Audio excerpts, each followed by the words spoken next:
So thank you for being with us right after your keynote. The audience was packed. You just said it felt very cool up there because the audience was engaging. So they really loved what you showed them. So my opening question, of course, has to be, why did you co-create the Shorty Awards? What was your idea behind that? And how big is it today since you found it? Sure, so we're coming up on the 10th annual, so it's been, I guess, about 9 years since we started. The first one, only 9, not 10, because the first one was organized in less than 2 months. Okay. And this was back in 2008. Social media was just getting started. At the time, Facebook was still closed to just your friends, so you couldn't really, there wasn't an idea of like interesting content on Facebook. But Twitter came along, and Twitter showed that anyone can go on there and follow anyone else. So it emerged as this platform where people were just writing interesting stuff.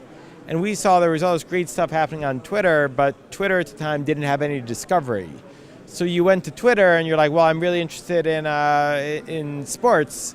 Who should I follow? There was no way to figure that out. Okay. So we thought we could kind of crowdsource that by letting anybody vote with a tweet, which now everyone does. No one had done that before. Mm-hmm. So in 2 weekends, we built the first ever website to let you vote with a tweet. Shorty Awards. Wait, 2 weekends? 2 weekends. We didn't think, we were like, okay, maybe 15 people will show up, because Twitter was still pretty small back then. Yeah. But we launched a website. Within 24 hours, Shorty Awards became the top trending term on Twitter, simply because that concept of Twitter voting was so viral. And then we had New York Times, Wall Street Journal, BBC, all contact us within the next 24 hours and cover it. So very quickly we had this moment oh, people are gonna actually want to come to this thing. So we dropped everything, organized the first ever Shorty Awards, and kept evolving it with social media over these last 10 years. Now it's huge. Last year we got 5 million votes. This year it's open for entries already. And we already have more votes than we did the entirety of last year. And there's both a part of it for influencers, so you can go on and anyone can vote for their favorite influencer. And we also have a part for brands and agencies where they can enter their best work, and then their best work's judged by a jury of their peers, and can go on to win. So now that's one of the Goosebumps story moments, right? 24 hours and then everybody's there covering the story. That's great. So how does a typical day in your life look now, like 9 years later? Yeah, there is no typical day in my life even after 9 years. Today it's waking up and drinking a tremendous amount of espresso here in Zurich to overcome my jet lag. And other days can really differ from spending an entire day meeting with entrants and partners, or a day at the office trying to figure out operational issues. I'm very fortunate to have a great team. My company is over 35 people. It's actually 2 companies. I run the Shorty Awards and also another business called Muckrack. That's M-U-C-K-R-E-C-K. It's a PR software platform, and each company we have a great team, and they run the day-to-day, and that leaves me to think through how do we make it bigger. And then of course technology and social media is always changing, so biggest thing on my mind is just figuring out okay, how's it changing, where's it all going, and what do we need to do to change to stay relevant?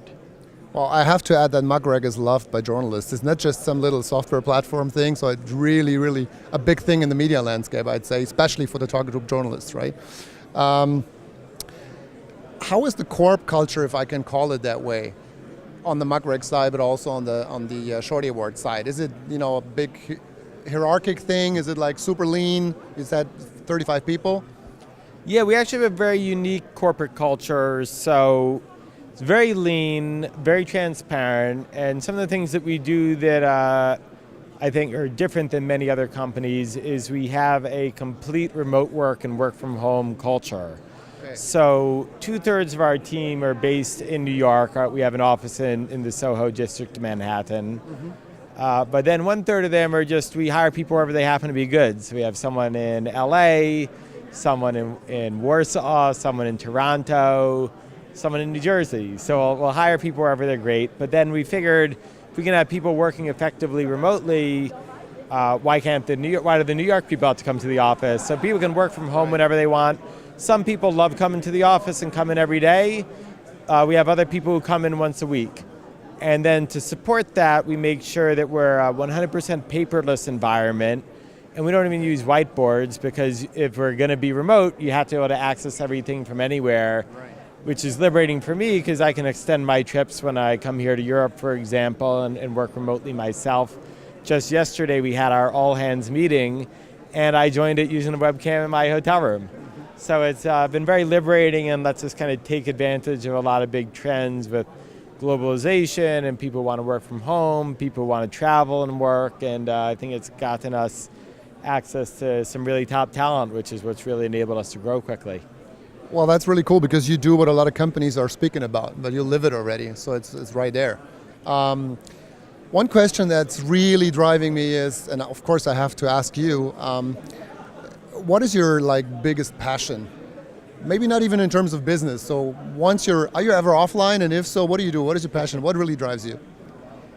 Yeah, it's the online, offline. I mean, one thing that really drives me is helping other people get started and being able to create their own thing, be it working with other entrepreneurs. I've been involved in a lot of mentorship programs and things like that.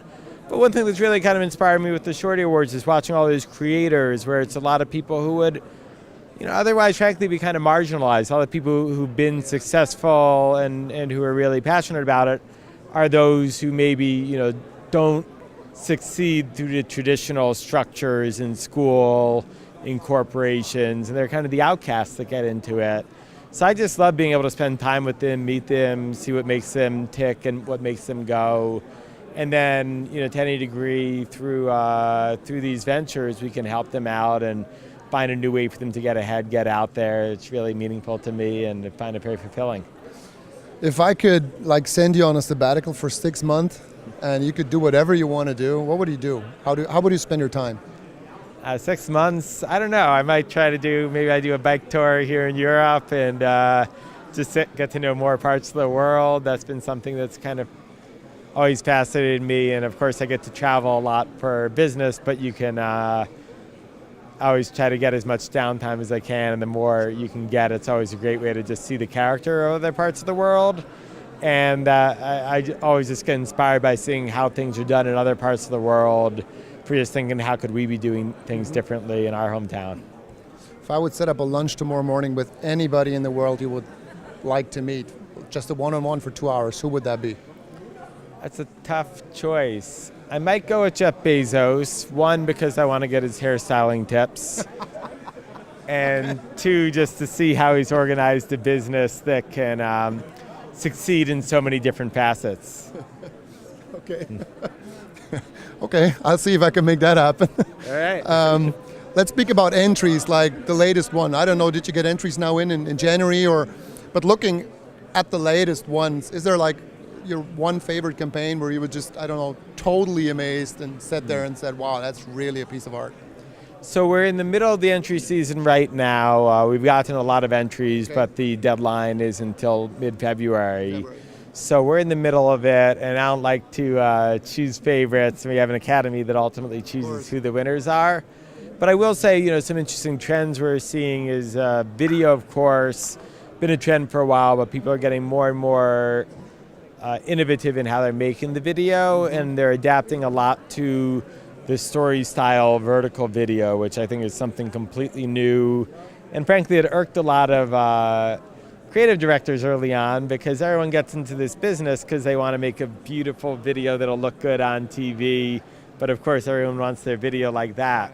So it's been interesting to watch companies adapt and really come around to that style of video. Yeah. And beyond that, just seeing more and more where the social media used to be siloed. It used to be, okay, we're working on the big digital and frankly the big advertising campaign here for print, for TV, for billboards, and okay, we got a couple social media interns in the closet, where now it's completely integrated with every campaign. I mean, we'll see it a lot in America in the Super Bowl in a couple days, but no matter what campaign you see. So there's more and more that it's the CMOs are getting involved in the shorties to be judges and personally involved in pushing the entries, because now social media and digital goes up to the very top of the organization.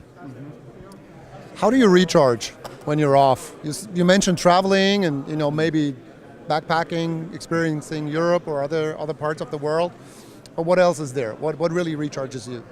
My biggest recharge tip, and it's actually another thing that we've instituted company-wide, is, and it's a reaction because a lot of people we see, they ruin their vacation because what they do, they take the vacation and like you are right now, they check their email. Yeah.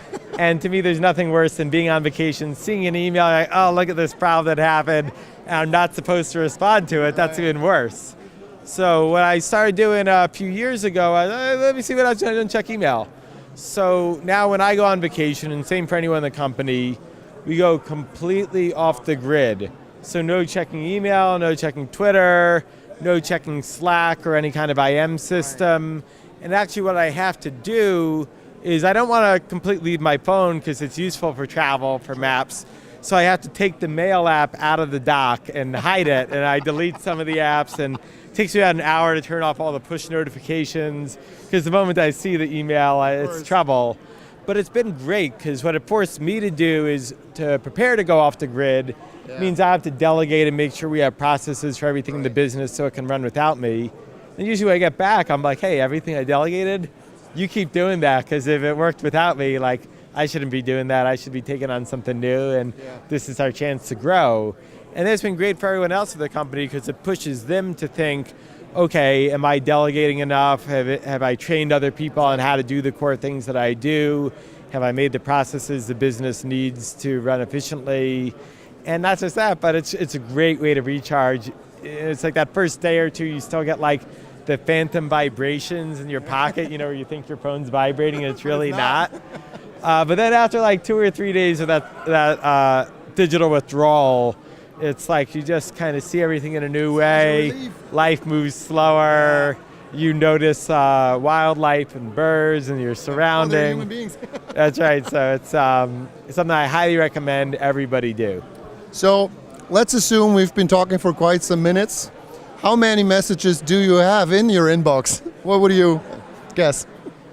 So right now, probably less, just because my team in the US are still asleep. I encourage them to wake up early to watch my keynote through Twitter, and I actually sent a few of them a calendar invite kind of jokingly, to which they all wisely declined, which, to be fair, I would have done the same thing. But yeah, in a normal day, I get a big flow.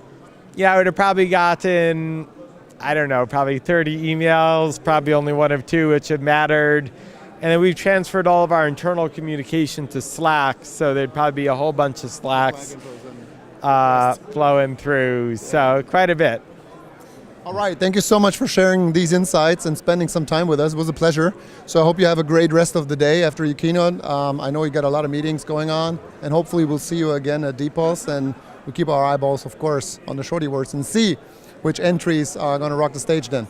Great, thanks so much for having me, and I encourage everybody out there, watch the Shorties online. If you can't make it in New York, it'll be April 15th, and just go to shortyawards.com.